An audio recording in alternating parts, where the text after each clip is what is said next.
इनको बड़ा मान है ना अपने सरदार अर्तुगरुल पर।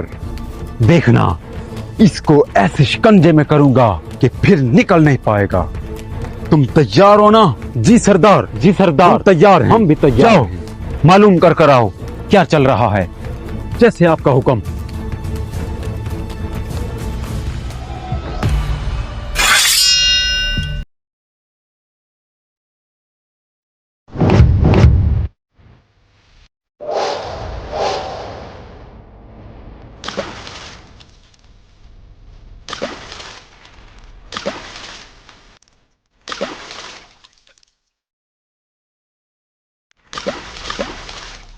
सिपाही, क्या खबर है कबीले की?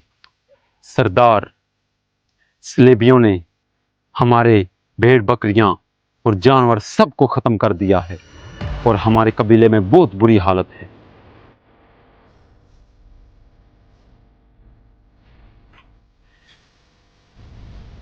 पहले हम इन स्लेबियों को जो यहां भटक रहे हैं इनको खत्म करेंगे, उसके बाद कबीले का सोचेंगे।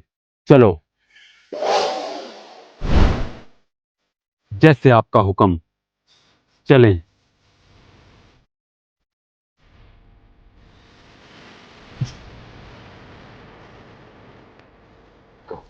हाय अर्तुगरुल, तुम्हारी किस्मत बहुत ही बेकार है। हमारा सरदार बहुत गुस्से में है।